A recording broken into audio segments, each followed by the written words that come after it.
Eu sou Suzana Barelli, hoje é domingo e eu trago aqui para vocês um resumo do que foi notícia na semana que passou no mundo do vinho que a gente tanto gosta. E eu começo contando um pouco mais da minha viagem para Portugal.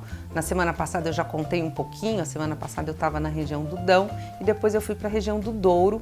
E aí eu comecei no Douro com o projeto de pisar uvas, depois eu fui fazer um passeio de barco pelo Rio Douro.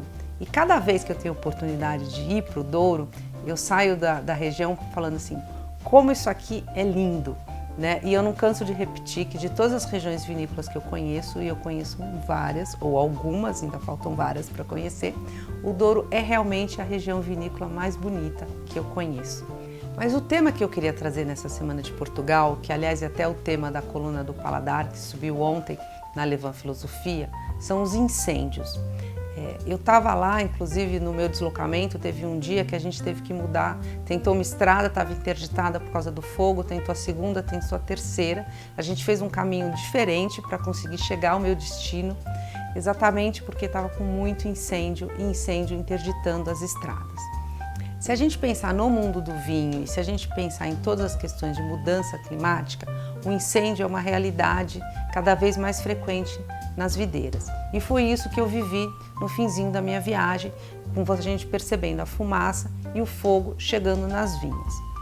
Em Portugal, a região mais afetada é a região do Dão, por onde eu passei, né? E ali no centro de Portugal tem alguma coisa embairrada e tem um medo também de ter incêndios mais fortes na região do Minho, ali no norte. Eu conversei com alguns produtores e eles me contaram assim do medo do incêndio, do fogo chegar não apenas no vinhedo, mas também nas suas casas e também no medo do fogo trazer um efeito para as vinhas que é conhecido como smoke taint.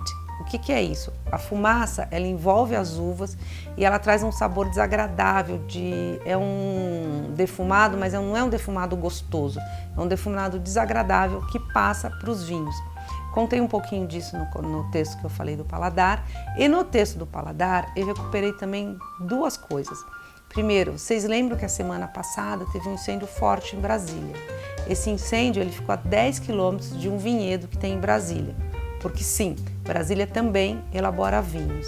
E um mês atrás, teve incêndio, a gente viu o incêndio aqui em Ribeirão Preto.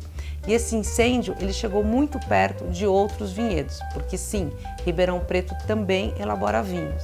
A vinícola que eu conversei em Ribeirão Preto, que chama Terras Altas, o responsável me contou que eles conseguiram apagar o fogo quando estava chegando no vinhedo. No caso, Terras Altas é uma grande propriedade que tem cana-de-açúcar, que tem floresta natural. Tudo foi queimado e eles conseguiram salvar, por sorte, apenas a videira e a adega. Então, assim, o incêndio, além de toda a tragédia que é, ainda mais que a gente sabe que a maioria são incêndios criminosos, a gente vê também esse impacto no mundo do vinho, de destruir vinhas e de trazer esse smoke taint que pode comprometer o vinho na sua safra com essas notas desagradáveis. No Guia dos Vinhos, essa publicação aqui, que aliás para todo mundo que tem me perguntado, sim, entramos em gráfica, sim, daqui a pouco tem o lançamento da segunda edição. A gente tem uma newsletter que é escrita uma vez por semana por cada um dos sócios, ou seja, o Beto Gerosa, o Marcel Mia, o Ricardo César e eu. E essa semana era a minha vez de escrever o texto. E aí eu aproveitei a minha experiência de Portugal para contar sobre os lagares. Eu lembro quando eu entrei no mundo do vinho, me contaram, esse vinho é elaborado em lagar. Lagar são aqueles tanques enormes, abertos, de pedra ou de granito, onde a uva é colocada e as pessoas pisam e aí se transforma a uva em mosto e vai transformar em vinho. E eu lembro que eu me assustei um pouco assim, mas as pessoas ainda fazem vinho em lagar?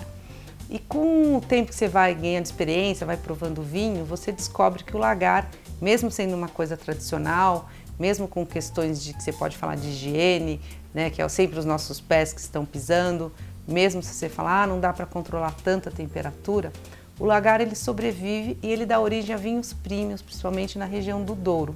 E aí para vinhos tranquilos do Douro e para vinhos fortificados, que é o caso do vinho do Porto. Então eu conto essa historinha no texto do Guia dos Vinhos e conto também, aliás, conto para vocês que eu estava pisando uva lá no Douro nessa viagem e que daqui a pouco, daqui a 2 anos esse vinho vai chegar no mercado, vai ser um tinto da Quinta das Herédias e aí eu vou comentar desse vinho que tem o meu pezinho ali. E de volta ao Brasil, eu queria contar que eu fui num evento, na verdade uma festa de 30 anos do Eric Jacan, o chefe hoje personalidade, 30 anos de Brasil do Jacan. E eu acompanho a carreira do Jacan há muito tempo, né? Para lembrar, eu escrevi muito de gastronomia no passado não tão recente assim.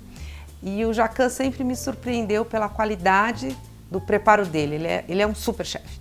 Mas o que vale a pena chamar a atenção aqui é que agora tem um espumante do Jacan. O Jacan é mais um no time de que eu tenho um vinho para chamar de meu.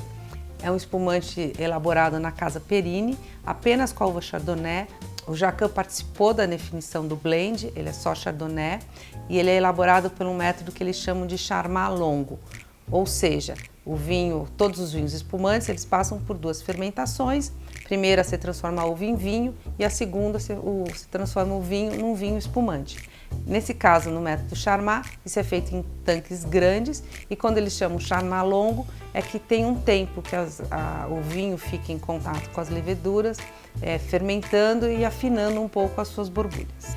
Para quem tiver curiosidade, é um espumante que vai ser vendido por R$ 119,90, tem uma tiragem limitada de 12 mil garrafas e vai ser vendida nos restaurantes do chefe e também em algumas lojas especializadas e no site da Perini. E ele tem um rótulo vermelho, o vermelho é uma cor que marca muito os restaurantes do Jacan, com o nome do Jacan em destaque. É um espumante frutado, também bastante fresco, no perfil dos espumantes brasileiros. Das notícias internacionais, eu quero trazer duas histórias. A primeira é da Antinori. A Antinori é uma vinícola tradicional, famosésima na Toscana. Ela acabou de anunciar que está lançando 4 novos vinhos. E eles são Chiantis, mas Chiantis tem uma categoria superior de Chianti que chama Gran Selezione. Ele é elaborado com a uva Sangiovese e a uva de Sangiovese tem que vir de uma região específica. Essa notícia chama atenção porque a gente tem percebido ao longo dos últimos anos, ou talvez da última década, um trabalho também na Europa de descoberta de terroirs. Então, assim, ao invés de você colher todas as uvas e fazer um Chianti de qualidade, você presta atenção, você no caso o enólogo, em uvas, em pequenas parcelas de vinhedos que dão notas mais interessantes ou mais complexas, ou que dão alguma personalidade ao vinho, e aí você faz uma tiragem especial, separa esse pedaço do vinhedo para fazer um vinho especial. É o que aconteceu aqui na Antinori, são vinhos que devem chegar ao mercado com preço a partir de 100 euros, não são vinhos baratos, muito pelo contrário, mas que mostram esse interesse, essa preocupação das empresas, mesmo as que já estão consolidadas com tantos anos de história como a Antinori, em achar aquela parcelinha do vinhedo que vai dar um vinho de qualidade superior. E a outra notícia internacional, eu ia falar que eu tenho um site de leilões muito grande, chama Ideal Wine.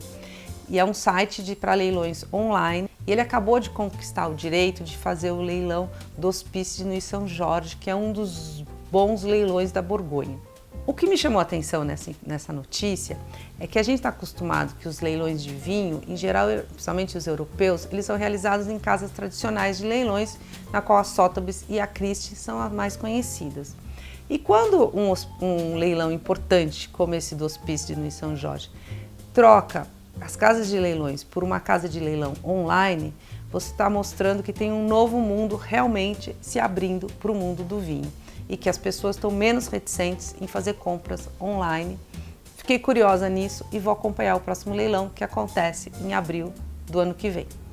É isso, espero que vocês tenham gostado das notícias dessa semana. Compartilhem, comentem, participem. Obrigada pela audiência.